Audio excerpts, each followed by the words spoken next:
Everyone's ready? Rob, you go out. Bob, you guys okay with it? Ready? Okay. All right. I'd like to call this meeting of the Southbury Planning Commission to order, special meeting Wednesday, August 13th, 2025, room 205. Everyone join us in the Pledge of Allegiance. Pledge allegiance to the flag, to the United States of America, and to the republic for which it stands, one nation, under God, indivisible, with liberty and justice for all. Thank you, everyone. Let's see. 1, 2, 3, 4. 1, 2, 3, 4, 5. We'll seat Alex while we're as well. Might as well. We're all here. All right. Thank you. Let's see. Public hearing continuation, special exception and site plan modification, 49 Peter Road, MBL 29-56-12, change of use to the alternate healthcare office, Naturopathic. Let's see. Oh, you guys are here. Excellent. Just right over there to the microphone. Just make sure the green button's on. Press it and just tell us your name and. Yes. Oh, excellent. We got to check. Right in here, just press this little button right here. Oh, There you go. my name's Alan Aragi, Alanaragi. I'm the applicant. And you had some questions about the elevator? Yeah, can you bring us up to date on it? Because at the last meeting, there were thoughts on it, and there wasn't enough information for us. So if you kind of bring us up to date of kind of, what you're thinking about and kind of where you're at with it. Well, the building inspector told us we had to have an elevator put in. Okay. The elevator shaft has been there from the start when the building was first built. So we had to get approval from the state of Connecticut first. We sent in all the plans to the state of Connecticut. They gave us the approval on the plans, and then sent the approval down to the building inspector and fire marshal. Okay.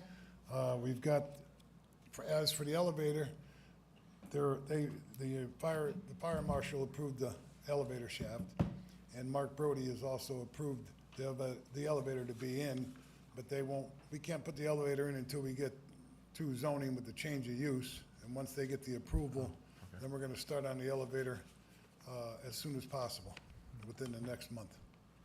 Okay, so we're in a holding pattern then. Okay. Anyone have any questions in the interim, since we're in a holding pattern on zoning now at that point, right? No, you are zoning. Oh, Yeah, you will zoning did it? You will authorize the special exception to move forward, and now we'll give them the authority to Okay. receive a zoning permit for their use. Okay. Anyone have any questions for the applicant? Nance, anything? Alex? I do not, I think, yeah. Okay. Jordan, did you have anything? Nope. Okay. Health department we have, right? What's that? Health. We have health approval, yes? Mm-hmm. Yep. So there's nothing missing? Okay. All right, I guess that'll do it then. Thank you. Thank you very much. Hold on one second, I'm sorry. Anyone in the public for or against, or have any questions for us? Before we close the public hearing. Bob, anything? No? Anyone, public hearing, anything, questions for or against? Okay. Anyone, commission, anything? Okay, we'll close the public hearing on that. Thank you.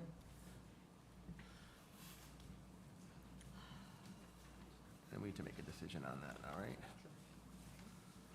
All right.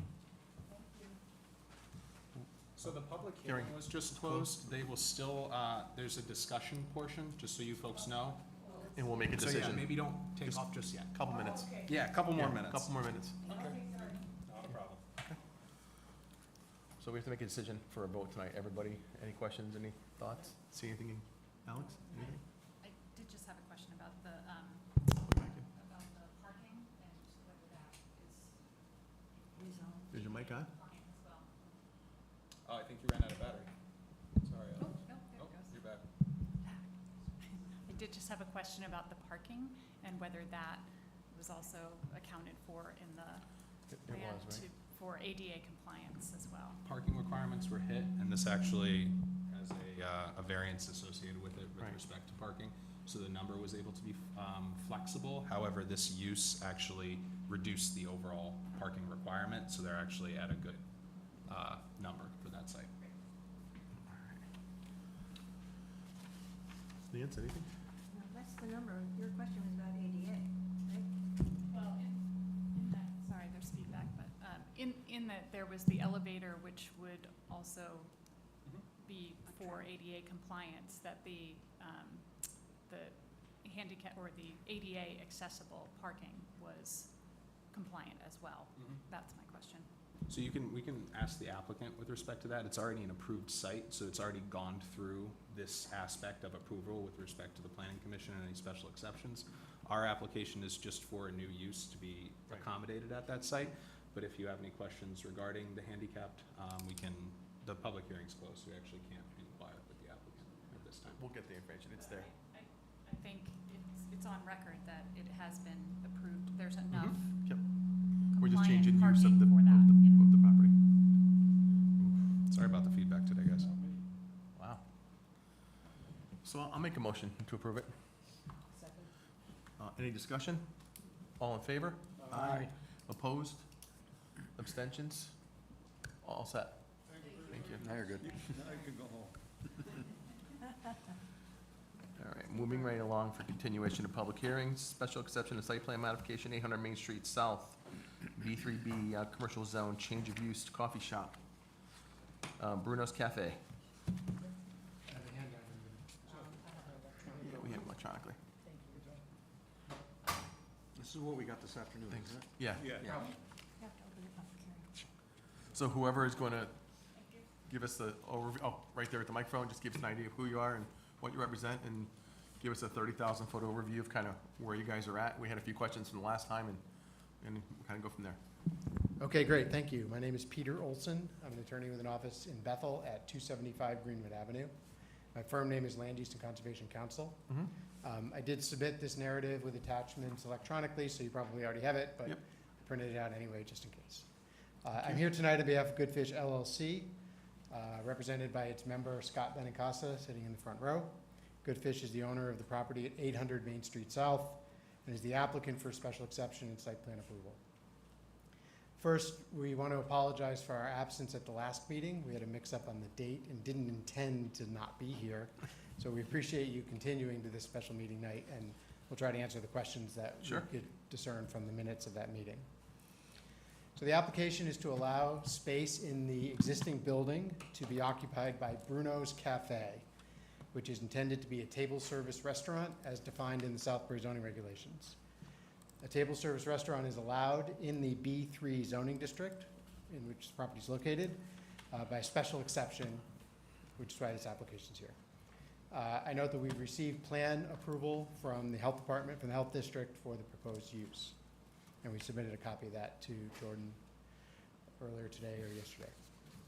The building is located on about 7.85 acres of land in the B3B zoning district, currently improved with a two-story commercial building containing approximately 65,000 square feet. It was originally built in 1974.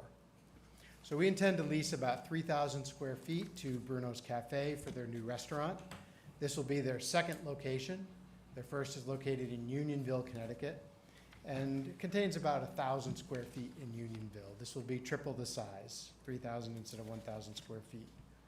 The new location will have about 12 to 15 employees, including waitstaff, servers, cooks, baristas. It will serve breakfast and lunch and close at about 4 o'clock every day. We've designed the space so that it functions as a gathering place or even a workstation for people. They'll be encouraged to linger over their food and drink. And part of the package that I submitted to you shows the floor plans where you can see the seats and the large table that we've got for that purpose. We hope in the future to gain approval to add an outdoor patio in front of the building to either further facilitate that type of atmosphere. So, okay, the biggest question you had is this really a table service restaurant? Based on reviewing the minutes from the meeting. So we're confident, based on the operations of the current location, that we meet the criteria for a table service restaurant. First, we attached the menu for the Unionville location. Southbury will be similar. It's more than just coffee and pastries. You can see salads, sandwiches, things that people are going to sit down and consume on the premises. I'm not going to read the definition, but I am going to hit some of the highlights. Has to be within an enclosed building. We've got that covered pretty easily. Customers have to order and consume food while seated at tables or counters.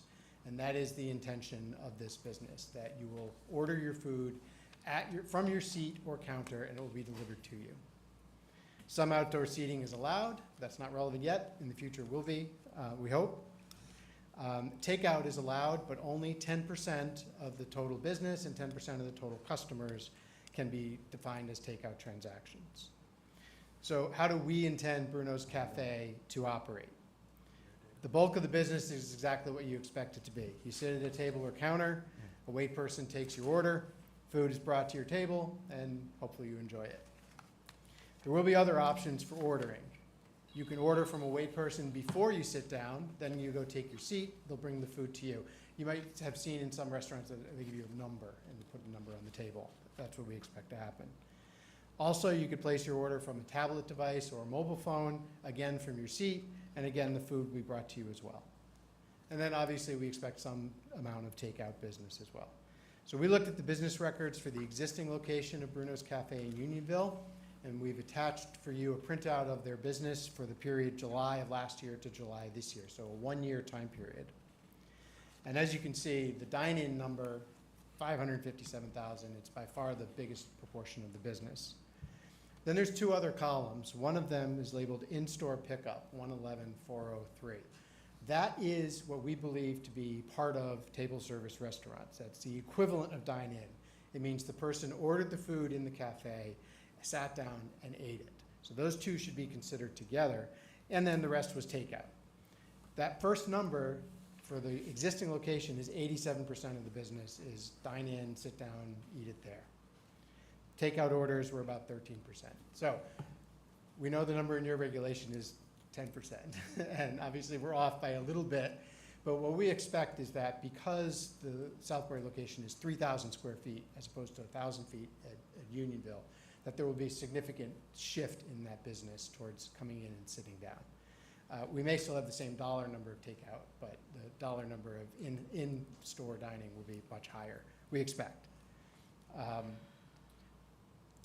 So for these reasons, we think we meet the definition of table service restaurant under your regulations.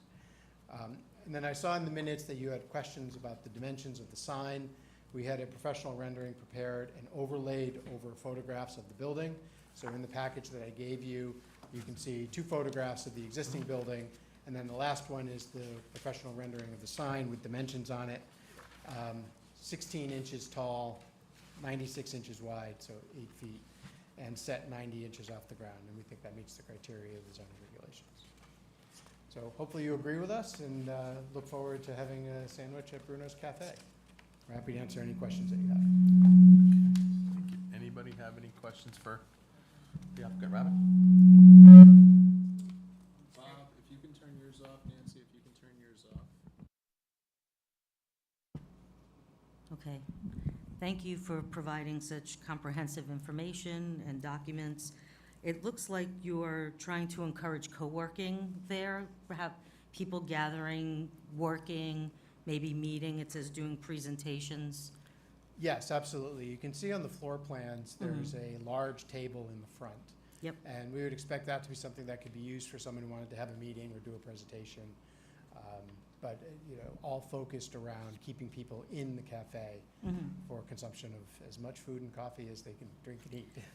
Do you have to do any supplemental Wi-Fi to the buildings or broadband already? Or are you kind of bringing your own high-speed broadband to support all this? The answer is going to be yes, but let me ask Scott Benincasa to answer that Okay. most specifically. Scott, come up. You got to be at the microphone. My name is Scott Benincasa. Do you want me to spell my last name? Okay. Thanks, I'm Scott. the builder owner. Thank you. I apologize. The mistake was, between my assistant last month, so I apologize. Yes, so we have to bring in separate Wi-Fi, broadband, all that. I actually have had, coincidentally, it was ran on Monday because I hope to rejuvenate this building and bring life back into it. So I did some of the work with Spectrum already, that each space is going to have it. And there's going to be charging stations, ports inside, Wi-Fi. People are going to be connected to it. To piggyback on what Peter said, or Attorney Olson said, was Bruno's Cafe owners, they want to do a lot of, they call it pop-up shop or business to business, where they welcome local artists, local people to come in, whether it's paintings, crocheting, anything, to come in free of charge in, you know, like, obviously there would be a sign-up sheet, you know, 2 hours on a Saturday, let's say, to sell their products or display their products and do anything of that nature. They're also, I've made an agreement with them if we are approved to be pet friendly. So if people want to bring in their furry friend or their pet, you know, as long as it's, I guess, on a leash and properly, they're allowed, behaved. Okay, I just want to make sure I understand. So there's Wi-Fi for the building, and then there'll be additional Wi-Fi to support all the demand that Yes. might occur? To answer Okay, your thank question, you. yes. Appreciate it. Will there be any illumination on the sign? I see the sign. No, there'll be no illumination on the sign. Okay.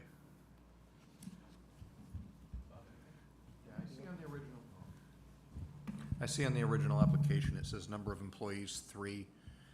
Then in the attorney's description, total number of employees, 12 to 15.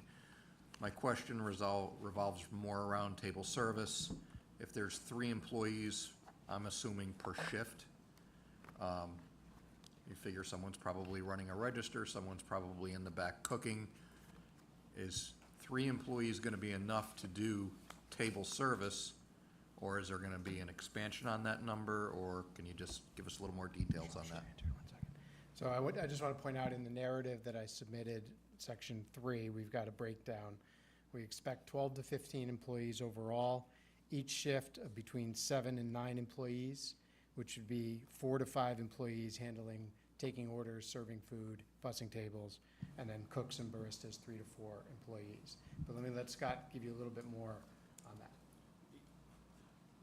Robert, you asked a great question because I filled out the paperwork originally, and it's my first time doing it, and I thought that they were going off the existing location and not thinking about the new location, so I made clear error on the first one. So when that was brought up to me after this, that's why. So obviously this is 3 times the size of the space. I just made an honest mistake. Yeah, no problem. I just kind of more wanted it verbally on record. I saw the description, but just wanted it out there. Thank you.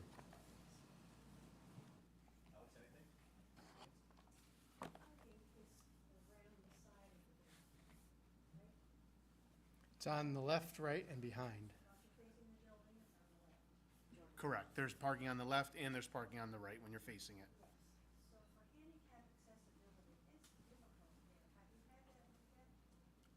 From, here, let me just get my map.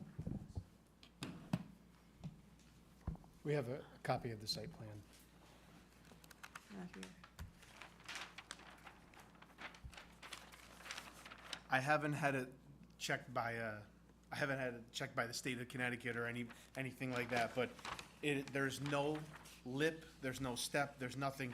And in the front, I know it's hard Yeah, I know what it looks like, yeah, to see, there's all handicap here. yes, There's no steps, and there's a concrete covered sidewalk, right. so it's all flat. Well, no, you have to come uphill to access the front of the building. It's not flat, yeah, Here is all flat. to get out of the cars, right? Yeah, when you get out of the Yeah, car yeah, here, it's yeah. all flat. There's no hill. Down here, I agree with you, there's a slight incline, but direct parking where there's handicap is all flat, No, it's not. and the space is right here. The plan that is being referred to right now is attached to the original application. Did you? The plan that he is referring to is attached to the original application. So it does meet ADA requirements, that's what I'm trying to reiterate. And is there no, so on your map, along, is it right, the wall Yeah. here? Okay. along here, is there any barrier between the parking and the building? Right here, there's an entire sidewalk. Here, there's curbs. So There are like, curbs, so okay. like here, there's no. There are no bollards or anything, Right. there's No, So everything is columns lit. and- So right here, Mhm. it's all even. So you can, wheelchair won't get stuck. There's no lip. I know ADA requirements a 1/2 inch, but there's not even a 1/2 inch. But just like this curb, this is all curb, but that is not a curb. There's nothing. Okay, And Scott, when you say here, what portion of the building are you referring to? Oh, the sidewalk portion, so this is I call this the west side, Yeah. or if you're looking at it, it's the left side, or also known as the west entrance.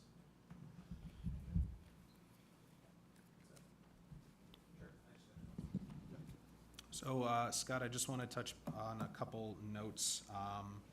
The increase to a restaurant obviously has impact on the rooftop utilities. Are you guys anticipating having to install anything on the rooftop that would then need to be shielded from view per the regulations?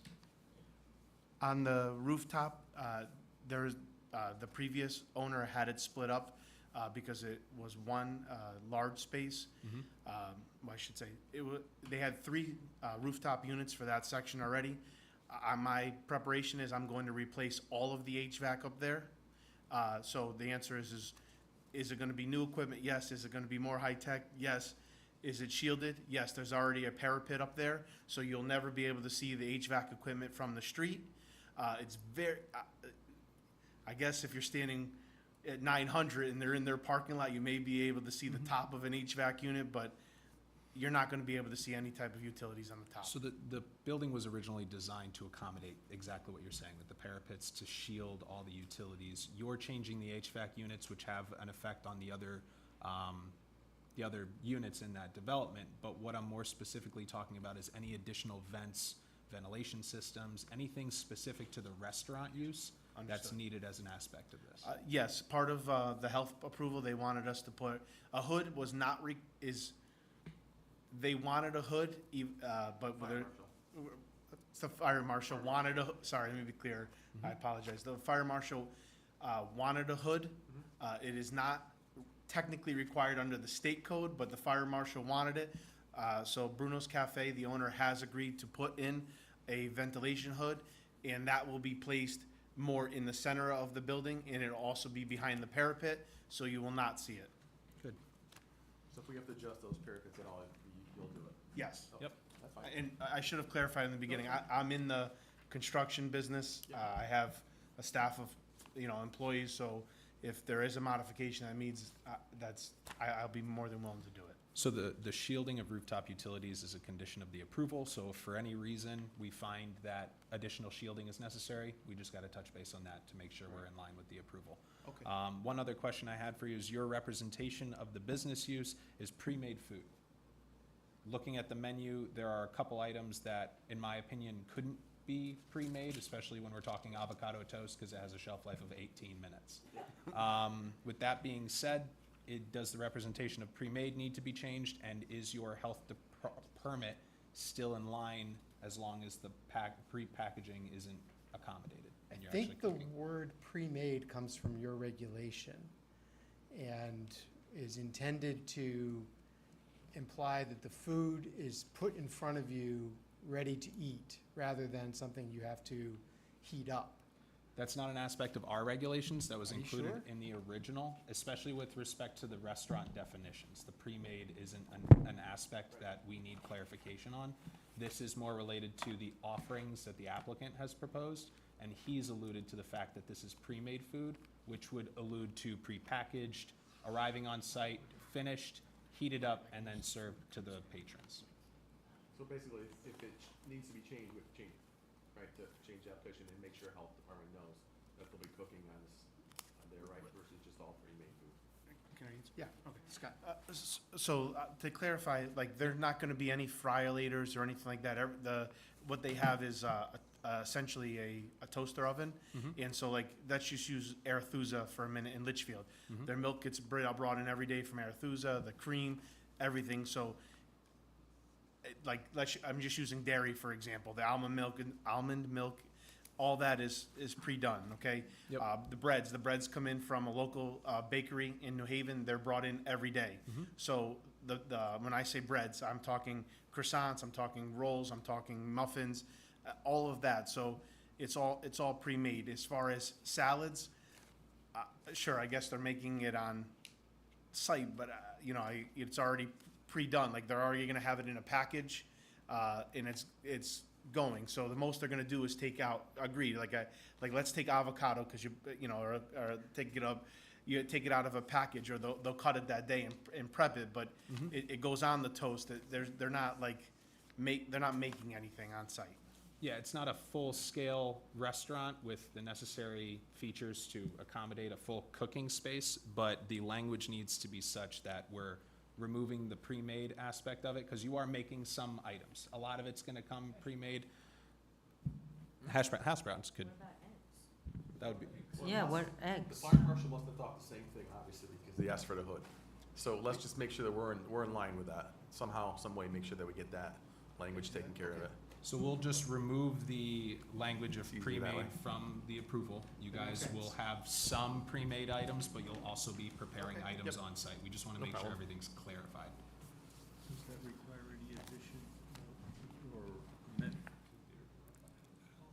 It would just, yeah, that was my original question. So everything you've represented to the health department with respect to your proposed menu has been reviewed and approved by them? Yes. Okay, perfect. So Do you need a all, copy?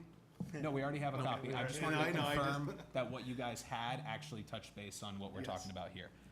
So the resolution will just want to reflect that this language is such, that we're including that aspect of it. Yep. Okay. Lance, anything? The second page says 10% takeout, and then you see 87% in-house, so, That's 13% difference. yeah. I think those numbers are a little higher, if you look at them. How It is will that- be. How is that monitored? Well, that's a good question, but I think you've got to ask your staff how they enforce that. So those are average numbers? No, so the numbers that you're referring to don't come post-approval. You're looking for a special exception to receive approval on your use. So it's your representation of Yep. the accuracy of your proposal to the definition. Not us following up and making sure we track your sales data and then boot you if for some reason we find Every that day, you're going it's to come and ask how we Yeah, did today. that's Right, not the that's case. not the life that Yeah. I want to live personally, and neither do you. We just want to make So- sure you're pretty darn close, if that's the case. If it rolls over like this, And Yeah. can- but I'm sure it's can- going to flip-flop a little bit, the So- way it looks, because Just to maybe clarify Bigger to your space. question, the 10% comes from the regulation. Yeah, Yes. The 87 comes from the existing location in Unionville, Yep. where we say we're doing 13% that's takeout. And we think because we've got triple the space, we're gonna hit Triple the numbers. 90% So in. it's a ballpark figure. Yeah, Correct. Yep. I don't know how to be any more Alright. precise than It's that, but. whatever this commission is frankly comfortable with as far as the representation comfortable with goes. Our regulations don't prescribe the level to which this data needs to be submitted and then refuted. If the applicant has submitted enough data that this commission is comfortable, then that's the data that we'll rely on in order to render the decision. I will say, I gave a call to West Egg over in Woodbury. Very similar design, right? So we all understand West Egg and we've all been there. They offer quite an array of what would be considered takeout foods. A lot of patrons sit down and eat. A lot of people come to that site, order at the kiosk, and then sit down and eat their food, and are fully served. So with that being said, I think this use more aligns with something along those lines, and in talking with the owner, they can't really say any given day what's up and what's down. They can't map it out, they can't plan it. This is restaurant work. If you could plan out anything, a lot of more people would be in business. Restaurant work is hard, so therein lies the nature of the application. Good. Jordan, can I ask you what the concerns are for an increase in takeout to safety or function of the building or, for the town? When this regulation was put in place, what were the concerns of the town? I unfortunately can't speak to the Okay. actual regulation getting adopted because I was absolutely not involved in that process. However, just with respect to us understanding the nature of takeout, right? You're looking at a site, you're gonna deal with a lot of traffic. You're gonna deal with increased parking. You're gonna deal with increased congestion and peak hours of service being really the time that we're hitting those choke points. With that being said, the commission could take special consideration, making sure that no kiosks to car sales are provided on that site, no additional opportunities for takeout that could then kind of have that side of the proposal run a little too far and affect the site more than it can be accommodated. That would be the Like, consideration. designated parking spots for pickup or something like that? I right? would You say wouldn't say- no designated Right. parking for pickup Okay. and no restaurant to vehicle interaction with respect to pickups, drop-offs, orders, anything like that. Anyone who wants to partake in the restaurant would leave their car, enter, order at either the kiosk, the front, or sit down at a table and be served by a waiter. And Scott just pointed out to me that he specifically put them in a center unit rather than an end unit to minimize the parking question. So you're asking. I'm perfectly fine with no kiosk to car service. That's why we moved it in. So wait, so no Uber Eats, no DoorDash, no Grubhub, no Uber That's a Eats? very I don't different think we'd question. be able to do that Yeah. as far, Because then that from an would be enforcement people- perspective. Okay, Yeah, that would be a tough one, because Uber Eats is its own animal altogether, and it's definitely something that, from a land use perspective, is hard to pin down, right, because then we would be operating in a sense that a condition of the approval was that none of those services could operate, or they could only operate to a certain degree. okay. And how you'd mitigate that would So be we tough. have to understand there may be an impact on parking, or there may be some certain time of day where there may be more traffic there because of the delivery services. Yeah, okay. For now. I'm trying to understand. If I call you up and I say, I want X, okay? I come to your building and I pick it up. Is that the way it works? Is that why you're doing the Wi-Fi? No, That's one way. that's takeout. What you're Yes. describing is takeout. But that's not where the bulk of our business is going to be. The bulk of our business, 87% or more, we hope, is you walk into the restaurant and say, I'd like a sandwich, and then you go sit down, and they bring you your sandwich and you eat it. Or you walk in, you sit down, the waiter comes over and says, what would you like, sir? And you say, I'd like a sandwich, and they bring it to you and you eat it. That's 87% of the business. I've got a computer, and I'm sure you've got a website. And I look on your website and I see your menu, and I say, I want that. Do you anticipate more than the numbers that are here doing that? Do you mean that you're going to go pick it up and bring it home and eat it, or that you're going to? Yeah, gonna pick it up and Yeah. bring it home to you. No, we don't expect that to be more than what we're presenting. Southbury has a very big community base. You know, I candidly just bought the building in January, and I've been in and out of the building a lot of times. I can't get over how many people walk around the building. They bicycle, they do everything. I mean, I want, you know, I'm not the business owner, I'm the property owner, but he wants those people to stop in. He specifically requested Southbury. He's looked at Oxford, Newtown, but Southbury has a very big community mind base. People walk, the shopping centers are all connected. There's no drive-through. So he very much wants people to come in and sit in the restaurant. And in turn, who wouldn't? I mean, usually people sitting in a restaurant, hey, let me get another coffee. Hey, let me get this. So in turn, it's better for him.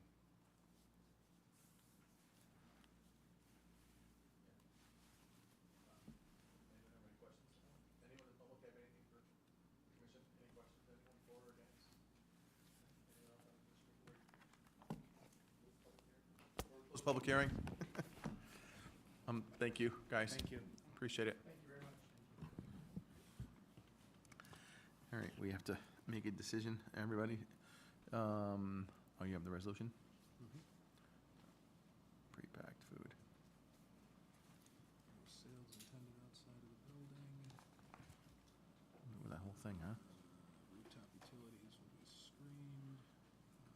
Do we have to read all this in?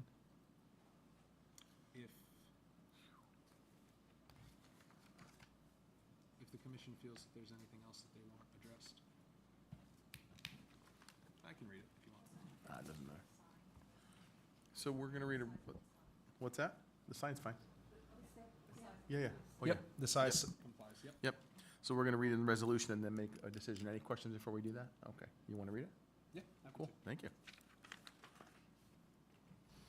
Resolution 800 Main Street South, Bruno's Cafe, special exception, Zone B3B, map block and lot 24, 80, and 8, August 13th, 2025. Whereas the Southbury Planning Commission on June 17th, 2025 received an application for a special exception dated stamped received by the Land Use Department, and the proposed special exception would allow for a cafe restaurant under the name Bruno's Cafe. The restaurant will be full service and provide coffee, lattes, juice, teas, espressos, and other beverages, as well as pre-made food such as pastries, bread, soup, salad, sandwiches, and croissants. The proposed use will occupy the approximately 3,000 square feet of ground floor space within the building.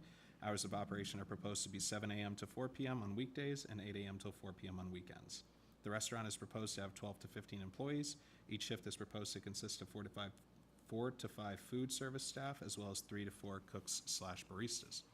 Whereas the proposed use as applied is referenced in Section 3, Schedule A, line C-8.1 for table service restaurant, and is an allowable use in the B3B zone. The distinction is important since the Section 3, Schedule A, line C-8.3 for takeout service restaurant is not an approved use within this zone. The Commission has received requisite approval from the Housatonic Valley Health District dated August 11th, 2025 for the proposed use of a cafe restaurant. The Commission held a public hearing on 7/15/2025 to discuss the application, which was closed on August 13th, 2025, upon which time all information was presented and considered. Whereas the Commission finds the proposed new business as indicated by the applicant to accommodate a sit-down restaurant cafe with 48 seats, Housatonic Valley Health District approval only cited 45 seats. Dog-friendly establishment, selling of beverages and prepackaged food, and no sales shall be permitted outside of the building, and no fruit service providing food delivery to patrons waiting in their car shall be provided as part of this business, and is in keeping with the pertinent regulations in the Town of Southbury Plan of Conservation and Development. Now therefore be it resolved that the Southbury Planning Commission, the application is approved to allow a cafe restaurant in the business name Bruno's Cafe to operate at this site. Subject to the following: all rooftop utilities associated with the new restaurant are required to be shielded from view. B, necessary submissions of applications to and compliance with recommendations of the Zoning Department, Building Department, and Fire Marshal. C, the signing and filing of an approved special exception form with the Town Clerk's Office. D, hours of operation are required to be as described in this resolution. And E, any expansion of interior layout, exterior changes, alterations of floor plan, hours of operation, expansion of seating, or similar changes shall require a new application and review by the Town of Southbury Planning Commission. So the items that I would advise be changed would be the representation of pre-made, the call out from the Housatonic Valley Health District for a deficiency of 3 seats. They have approval for 45, the applicant represents 48.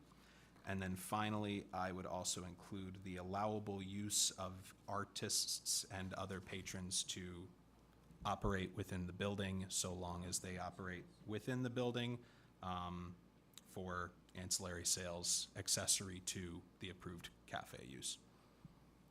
Sounds good. Any questions? All right, I'll make a motion to approve it. All in favor? Opposed? Abstentions? All set. Thank you very much. Thank you. Thank you, guys. Thank you. Other business, 8-24, Board of Selectmen. Richard. I'm sorry. Did we approve naturopathic? Yes. We did, right?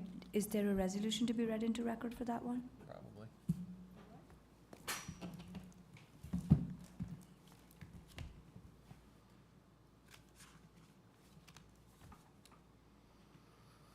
Is that the updated one? Resolution 49 Peter Road, Naturopathic Healthcare Center, LLC, special exception and site plan modification, Zone B3C, map block and lot 295612, August 13th, 2025. Whereas the Southbury Planning Commission on June 17th received an application for a special exception and modification to an approved site plan dated signed on June 11th, 2025. Whereas the proposed special exception would allow for the conversion of existing space to be used as a homeopathic healthcare facility, but not using a doctor/medical model. Whereas the proposed use is applied as permitted as referenced in Section 3, Schedule A, line C-1.3 for stores and other buildings where goods are sold and services rendered when the total floor area occupied by a single proprietorship does not exceed 5,000 square feet. Whereas the Commission has received requisite approval from the Housatonic Valley Health District dated June 9th for the proposed use of the Naturopathic Healthcare Center. Whereas the applicant has represented that they will be renting the space to an acupuncturist, massage therapist, front desk staff, and naturopathic physician. Whereas the Commission held a public hearing on July 15th, 2025 to discuss the application, which was closed on August 13th, 2025, upon which all information was presented and considered. Whereas the Commission finds the proposed new business as indicated by the applicant to accommodate a homeopathic healthcare service business and is keeping with the pertinent regulations in the Town of Southbury Plan of Conservation and Development. Now therefore be it resolved by the Southbury Planning Commission, the application is approved to allow the permitting of a naturopathic healthcare center providing homeopathic healthcare services to clients subject to the following. A, necessary submissions of the applications to the Southbury Zoning Commission, Building Department, and Fire Marshal. B, the signing and filing of an approved special exception form with the town clerk's office. And C, any expansions of interior layout, alterations of floor plan, hours of operation, or similar change shall require new application review by the town of Southbury Planning Commission. Okay, thank you. Thanks, Jordan. Let's see, under 8-24, Board of Selectmen referral request for the memorial bench. Is that withdrawn? Is that what that means off the schedule? Okay. Number 2, 8-24, Board of Selectmen referral request to purchase property map 20B, blocks 97, lots 1C and 1D. Pretty straightforward on this one. Yeah, it's up to the commission on this one. Yep.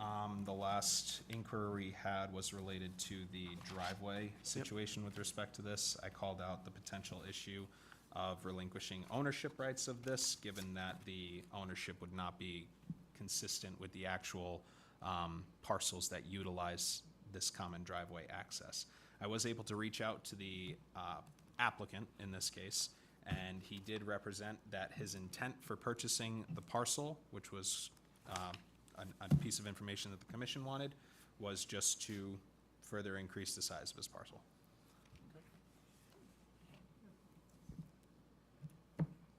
Anyone have any questions on it or any comments before we? Well, the question I have is, have the neighbors been, the owners of the other driveways, have they been made aware of this? We don't know. Not as a part of the approval, it's not a condition of the approval, so as of now, that has not been. Well, it affects them, but it affects their driveway access, so I would be concerned, but it's not required, I know. Nope. but I have That's concern just about the nature of that. it. Yeah, so- no, understood. And any concerns, I'll just remind the commission, this is a referral back to the Board of Selectmen. So whether the referral is positive or negative doesn't change the ability for the Board of Selectmen to vote on this decision, but the conditions and the comments that this commission will be reflected to the Board of Selectmen. Can I just ask a question again? Yeah. So, on the driveways, currently, or according to this plan, it will be a common driveway. Everybody will have like an expense for 1/3 of the driveway. Is that the way it's gonna work? Nope. I don't understand. So typically, so Ron, what happens when you subdivide a property, and we're scheduling this, that's all laid out in the maintenance agreements between parcel owners. Before there's even ownership, there's an agreement laid out for a common driveway, so whoever ends up purchasing those parcels is beholden to this requirement. These are older parcels that were subdivided in the 20s, so there exists no language regarding those specific maintenance agreements for common driveways. So it's a lagging issue from previous So, non-conformings. so confused. If I own a house, and it's a common driveway, I'm responsible for 1/3 of the driveway if there's 3 houses. It would depend on the maintenance agreement that was filed for that property. Right. In this case, it's too old to have been put under the subdivision regulations, therefore the maintenance agreements aren't clear for these properties. And it's spelled out in the deed. Right, nowadays in the deed, it's in there, of who's in charge of the driveway and how it works out. So, This was 1920s, so there's nothing on file. Jordan, can we make it a condition for a positive referral that the applicant enter into some sort of agreement with the other users of the driveway? Yeah. That would be a condition of our approval, A recommendation to the Board of Selectmen. recommendation, however you want to word it. Yep, Yeah, That would be my request. that'd be precisely how that would go. it's fine. Can we do that? I don't know if we can. That's why I asked. do that, Because, because they were putting a burden on the applicant there that is not our purview. You're, don't have to purchase it then. also, the Board of Selectmen doesn't have to Approve it hear based on our, your condition verbiage. of approval. Right. This is not a condition of approval, this is a comment from the Planning Commission for the Board of Selectmen when they're rendering their decisions. So it's not a required contingency. No, but it could be in the referral that this is something that should be Suggested. considered. Mhm. You're not requiring anything, you'd be more or less making a suggestion in the referral. So you want to make that your motion for that? That was good, what you said. That would be one, a positive referral Okay. with the recommendation Sure. that they consider putting in agreements with all users of the driveway, so that everyone's rights are protected, Okay. whether it be, consisting of maintenance agreements and usage agreements.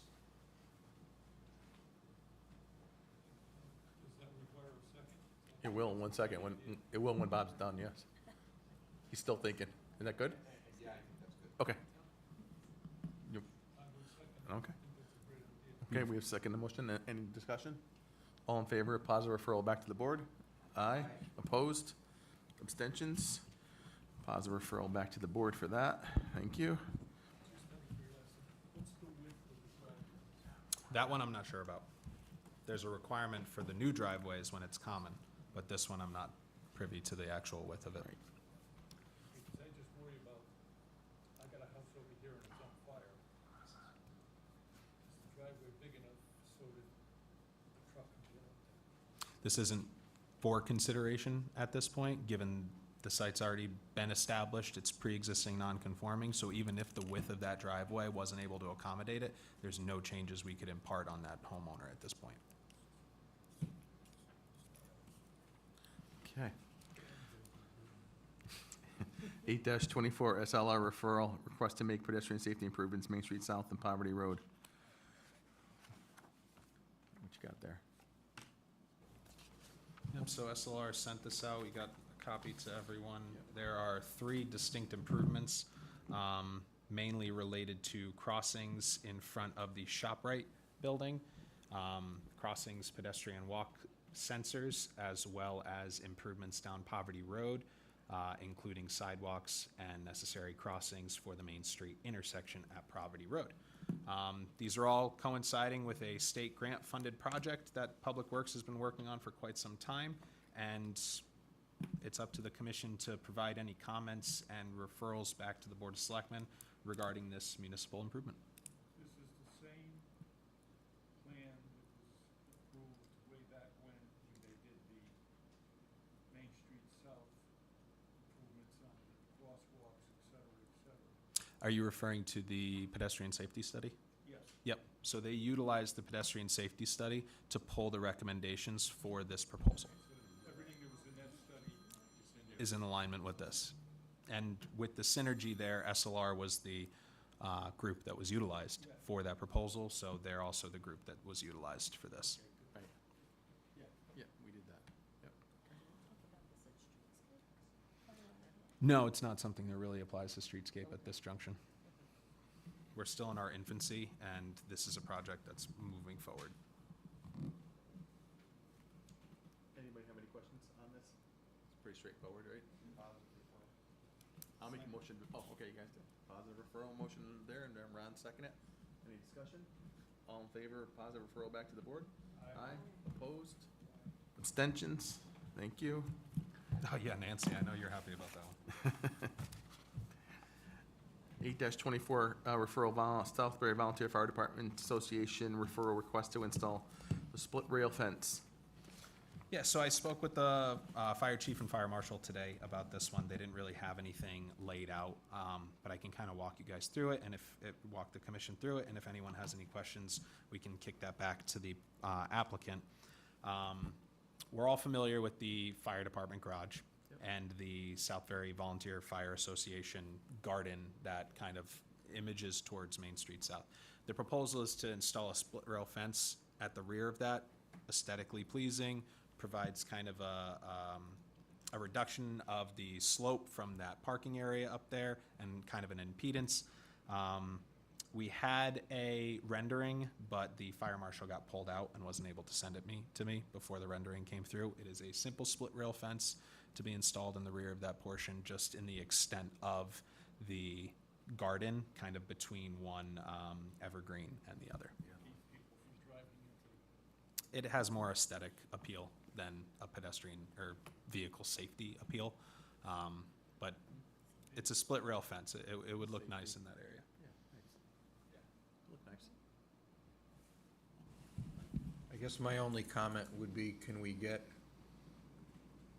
and it doesn't, I don't think it needs to come back to the commission, but some sort of linear footage, a hard about number, so that 10 years down the road, they decide to expand their garden by another 300 feet, that the split rail fence all of a sudden doesn't wind up like coming right down to a sidewalk area, or, so I just kind of like the area more delineated. Yeah.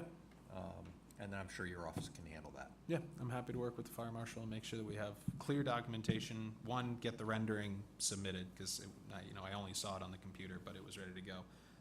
And actually have some dimension data to be submitted alongside that. Thank you. And maybe for nighttime, some small reflective on the lower side of the fence?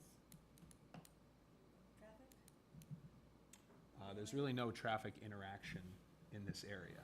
behind it? Behind it, yeah, but this is off to the side and in the front. So the parking is completely behind, and then you get to the police station. So there's really no vehicular interaction with this corner that the garden is sectioned on. So maybe the reflectors wouldn't align.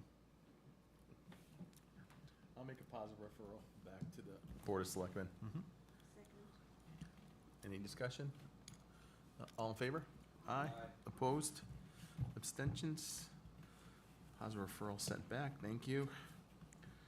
So that's everything, so we're up to the. What time is it? 8 minutes to 7. That's beautiful. We can start, might as well. Open a little early, it's okay? I don't see any reason why not, but as long as we're still conducting the public hearing at 7 o'clock, I think that'll be. What's that?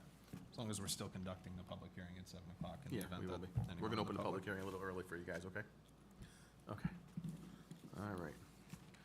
Public hearing, special exception and site, plan modification for 55 Heritage Road, PDU number 9, the Pressbox Theater Company, a small performing arts theater, community-based venue.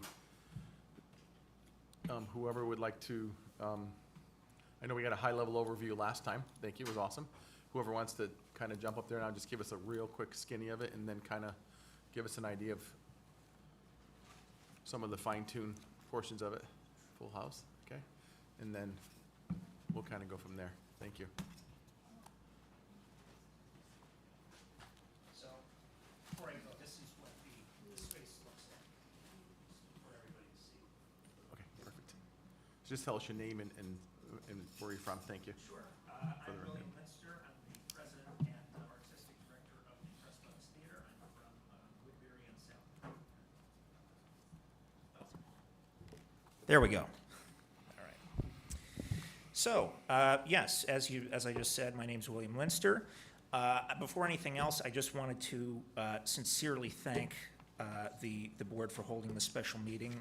We're incredibly grateful for your willingness to accommodate this request and to really work with our moving on this pretty quickly.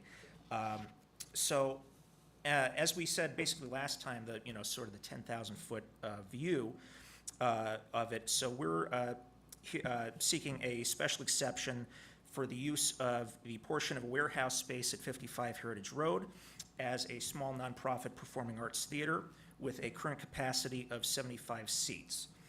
Our fall-winter season is scheduled to begin the first week of September with a 3-show festival of Connecticut-based playwrights. Approval this evening will allow us to move forward with rehearsals, marketing, and ticketing on schedule. And it is, the project's being led by myself, William Linster, as artistic director and president, and our vice president, Carol Ziske, is a Broadway veteran. She's done everything, and a local resident of the community for many, many years. The space is already fully built out. No new construction is planned. Seating will consist of portable chairs, and the stage, the equipment is movable. Our proposed hours are evenings from 7 o'clock to 10:30 p.m. and Sundays from 2 o'clock to 6 o'clock p.m., which are entirely outside of Prime Publishers' business hours, which share the building. Audience traffic will be minimal and limited to standard passenger vehicles. There are 43 existing parking spaces with overflow on the grass in front of the main entrance, if necessary. The building's existing well water, plumbing, and dumpsters are sufficient, and all performances will be indoors at conversational volume, and exterior lighting is already compliant. Since our last meeting here, we have received the Health Department approval for the space itself. The only thing that we are still waiting on is the final sign-off from the HVHD on a Class 1 food license. This, however, is just for literally these would be the only things that would be served, just prepackaged popcorn, water, things like that. And that can be pretty much, we're waiting on the HVHD for any day now to be signed off on that. Until that's signed off, though, you know, we obviously would not be serving any concessions until we're fully compliant in that way. At any given time, the theater will involve 1 employee, myself, plus 1 to 15 actors and 1 to 5 volunteers. We are intentionally keeping the operation small, professional, and respectful to the surroundings. And the project will bring cultural and economic benefits to Southbury, not only just for local playwrights, actors, designers, et cetera, but for supporting nearby restaurants and businesses also, for people who want to have a bite to eat after a show. And we have received numerous letters of support from local residents who have been waiting for something like this to be in the town, and we think that it also strengthens Prime Publishers, the main tenant of the buildings, their mission of serving the community as they have for several decades. So I just wanted to, again, thank you for moving us along in this, and we're deeply appreciative, and we're open to any questions you might have. Thank you. Ron? Just out of curiosity, 75 seats, that's not a huge audience. Right. Yeah, it's intentionally intimate. It's not so that there's not going to be. I'm confused as to what kind of production you're going to put in there that only 75 people would go to. Well, you can really do anything. I mean, there's an entire sort of genre of theatrical productions referred to as black box productions, and they're really designed for small shows in intimate venues. And really, you know, you can do sort of anything that you would on a major stage, just, you know, with a slightly reduced 1 to 15 audience. people. I know, Right. I understand that. Will you be advertising? Yes, well, there would be marketing for the shows, yes. Okay, it just, Yes, please.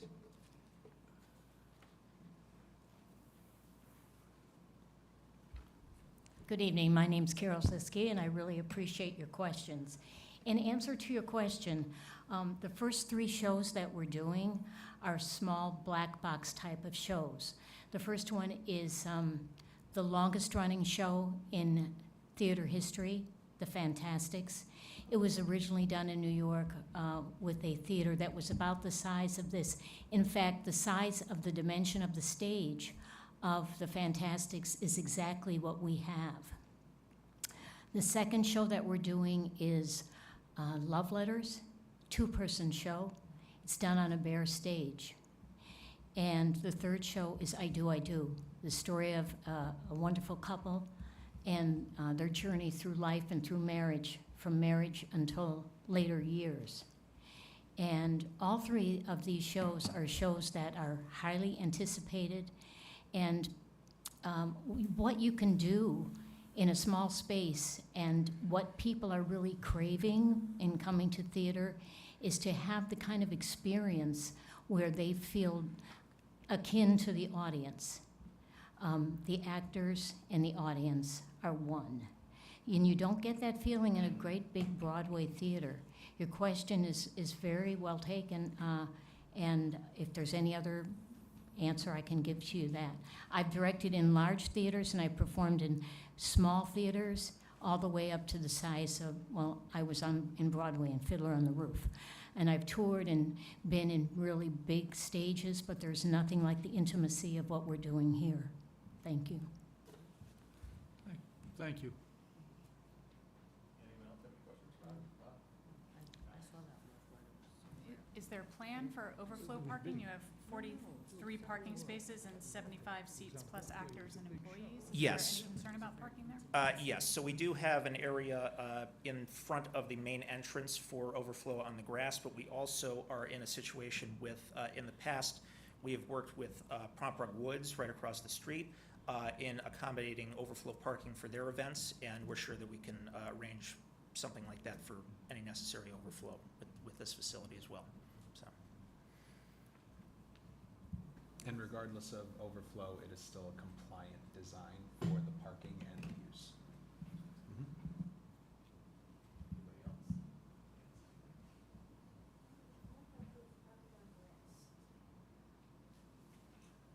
Still not necessary. Not with 43 spaces? They're still compliant with the spaces that they have on site regardless of the use of the grass overflow. Even though there may be 75 seats, plus the actors, plus the staff, plus, So our regulations for theaters require 1 space per 3 seats. sorry, what did you say? So our regulations for theaters require 1 space for every 3 seats. And that's the way our definition breaks down for this parking requirement, not definition, but the parking requirement for this use. Okay.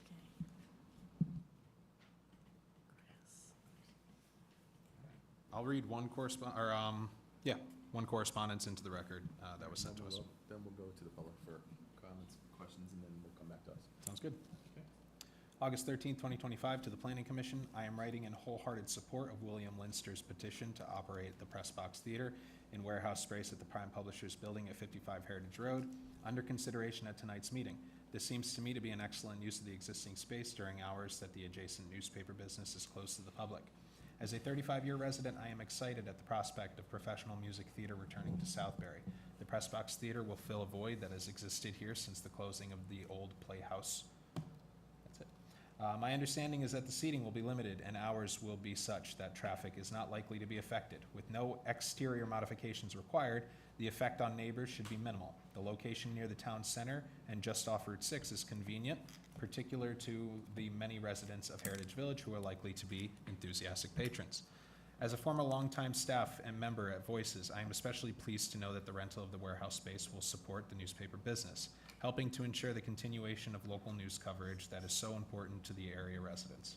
I have known William Linster and his family for many years. He is shown to be a man of vision and integrity, not to mention extraordinary musical talent. Southbury is fortunate that he has chosen our town for this exciting new venture. My husband and I will welcome the Pressbox Theater as a unique addition to the arts in Southbury. We hope that you will consider this proposal favorably. Sincerely, Jean Dunn, 847A Heritage Village, Southbury, Connecticut, 06488. Okay. All right. Any other questions or any comments from the commission? Go to the public. Anybody, public for or against? Any comments?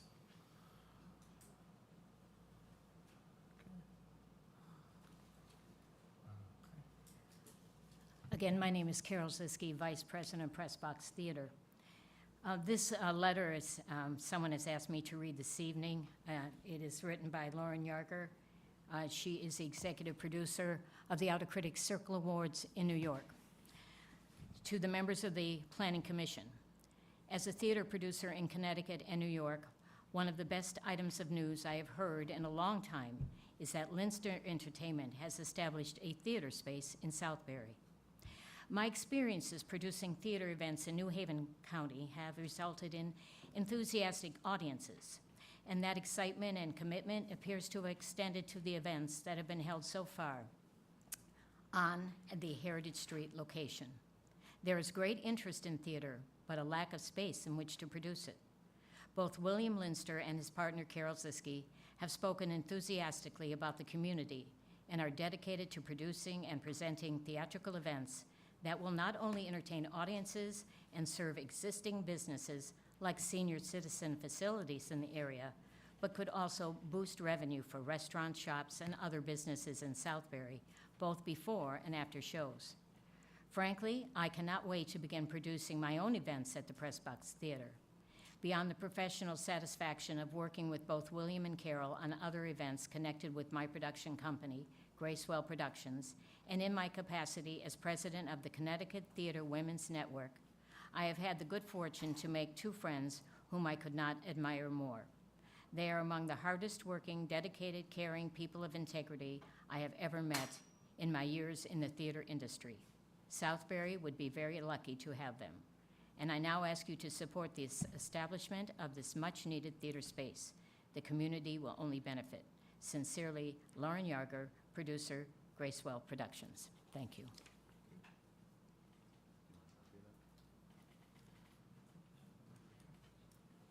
Anyone else from the public? Comment or against? Okay. Take your time.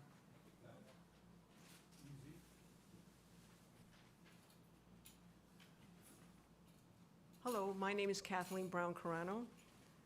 I've had the pleasure of knowing William Linster for 14 years and Carol Ziske for over 30. And Southbury is really fortunate to have them launch this theater. William is the president and artistic director. He's composed music for 4 full-length musicals, like Broadway ready, okay? He's a genius. He is an asset to the community.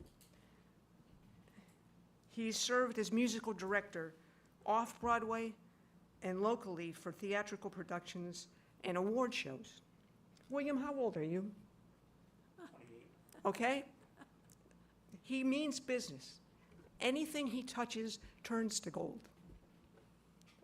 He made his Carnegie Hall debut when he was in high school.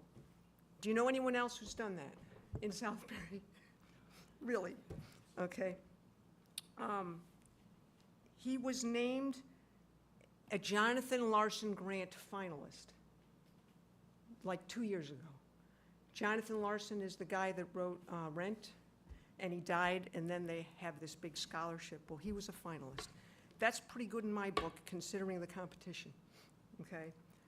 He envisions a theater where both traditional works and brand-new works, brand-new productions, things that they can't get on, they can't put it on Broadway because they're not multimillionaires. He's gonna support those people and let those play. If you write a play, you might be able to get William Linster's theater to put it on. But it has to be good. Carol, as a vice president, it was mentioned briefly that she's a Broadway actress, but she's more than that. She's an accomplished director of musicals and straight plays. She's performed on national tours. She's been in like every major theater across the country on tours. And she's performed in regional theaters.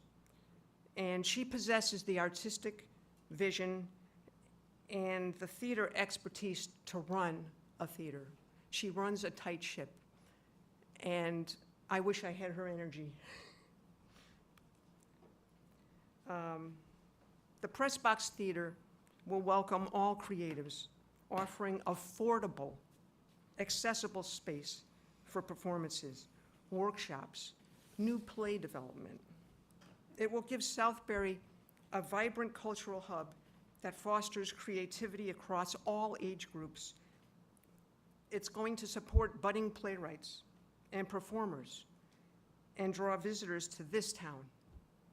And eat out at restaurants, too. I can't wait.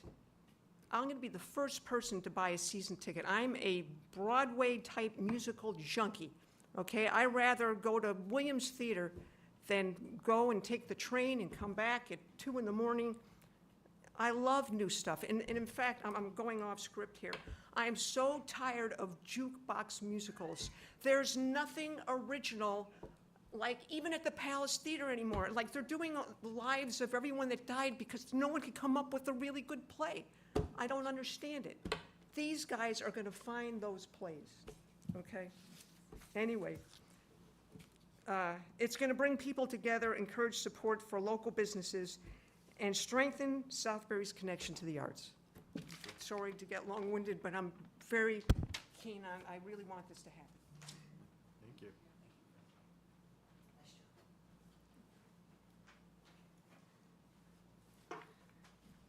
Hello, name's Matthew Carano. I live in Middlebury. Worked as a pharmacist for many years in this area. So I think I know a thing or two about business and about size and about property. There's a concern here about space. Well, in order to get a show started, you have to start off small, especially when they're new. And if you start off small, Williams Theater, Pressbox is the perfect place to do it because you don't need so many tickets sold to get a show going, all right? Just a few. A little bit of interest, and before you know it, it may end up in the Palace and then get bigger and bigger. But you have a unique, once-in-a-lifetime opportunity to have a theater in Southbury. Hello, once in a lifetime, generation. I've been living in Middlebury since 1973. I've been a pharmacist for 40 years as of this year. Thank you very much. So I think I know a little bit about business. You have a unique opportunity here with this theater to have small productions that will not impact the area other than to provide great economic benefit. So please don't be worried about parking or anything like that, because the people that are coming, first of all, will be respectful. They usually are, and they're going for a unique hybrid theater experience. My prepared remarks. There's an economic impact of this theater. I think you all know that. It's going to bring people into town, artists, educators, and organizers. These visitors will dine in our restaurants, shop in our stores, and stay in our hotels. That's real revenue for Southbury business. Talent.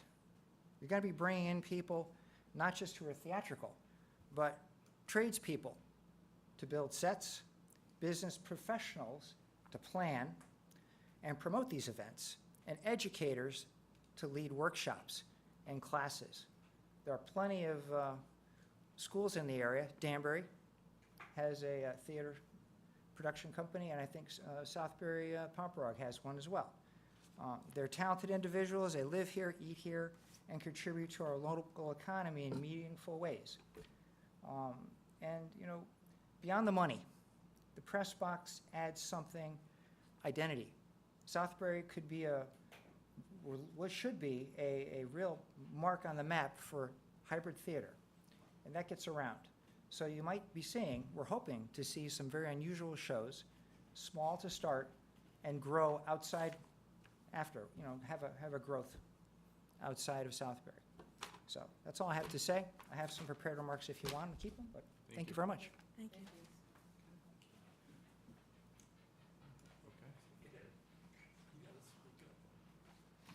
Hello, I'm Kathleen Green. I live right in Woodbury. I was excited to hear about a theater in Southbury. As a young adult who knows many other young adults involved in plays and musicals, I know the Pressbox Theater will generate excitement and interest in Southbury. Thank you. Anybody else in the public? Okay. Sure.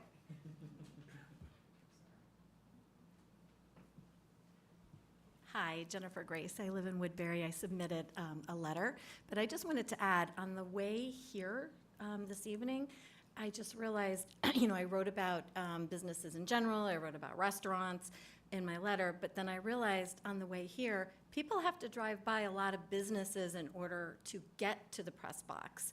So, I mean, I realize it's not on the same road, but people will be driving by and maybe become aware of businesses that they weren't aware of or was out of their mind. And then when they're looking for something a few weeks later, they might think, oh, I drove past that business, you know, a couple weeks ago when I went to see a show. That's all I wanted to say. The rest of my remarks are, you have it right. Nice, thank you. Anybody else in the public for or against? Sure. Watch your head there. There we go. All right.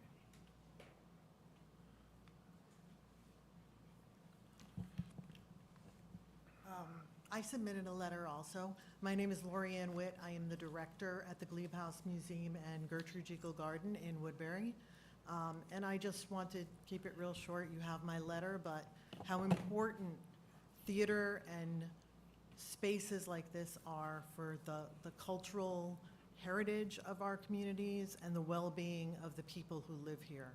Something that it adds to their lives, it adds to their community, and it's very important for people, you know, just for you know, their mental health, physical well-being, to have things that they can go to that bring the community together and allow them to express themselves.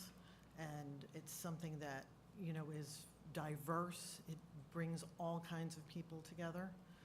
And, you know, I just wanted to say that it's a good thing for the community, and I think it will, you know, enrich the lives of the people in Southbury and beyond and bring more people to you. Just like the museums that are here and the other organizations bring more people into Southbury and Woodbury and Middlebury and, you know, beyond, to actually support our communities and go to our restaurants and go to our other shops. Okay, thank you. Is that your letter in your hand, actually? Oh, I do have a Cool. copy of that. That'd be great. I'm just gonna say, anyone that brought a copy of their letter today on your way out or at this moment, if you could just drop it off at the Yeah, back. that'd be awesome, just so we Yep, have one. right Thank up you. here is perfect. Thank We'll you add it all to the very file. much. Thank you, everybody. Thank you, sir. Beautiful. Thank you. Awesome, thank you.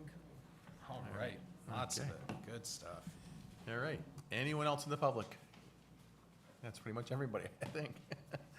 For or against, okay, thank you. So no one else in the commission, anything else? Okay, we'll close the public hearing. Thank you. Oh, I'll make a motion to close the public hearing. So moved. All in favor? Aye. Opposed? Abstentions? Public hearing's closed. All right. Do we have to make a decision for them tonight? Anybody comments, anything? I'll make a motion to approve it. I think it's great. Any discussion? I want to make sure that we're not approving any additional parking at Pomprog Woods because there's no crosswalk, there's no lighting. We have to, So as stated previously, the site is compliant for this specific use. Yes. So every ounce of our zoning regulations that this commission is working to make sure adherence is kept has been met and the I compliance is understand. there. I understand. Any decision on individuals to park at another lot will solely rest on those individuals. The that's what- site can I'm saying accommodate. the same thing. I'm saying the same thing. Yeah, I just exactly. want to make sure we're not approving. Nope, so nothing in our language will include shared parking across that site. Our regulations prescribe a necessary amount of parking. This site can accommodate that. Any decisions by individuals to park elsewhere will fall on that individual. Perfect. Yes. 43. 43. 43, and our requirements, Ron, are... One per three. You got it. So we're good to go. All right, so motion's on the table, second on the table. All in favor? Aye. Opposed? Abstentions? All approved. Thank you, everybody. Yay. Thank you so much, everybody. Thank you. Perfect. So I'll quickly read the resolution into the record, and we will get on out of here. Thank you very much. Yeah, of course. Resolution 55 Heritage Road, the Pressbox Theater, special exception, zone R30 and PDU number 9, map block and lot 2966 and 7B. Date is August 13th, 2025. Whereas the Southbury Planning Commission on July 15th, 2025 received an application for a special exception dated stamped received by the Land Use Department on July 10th, 2025.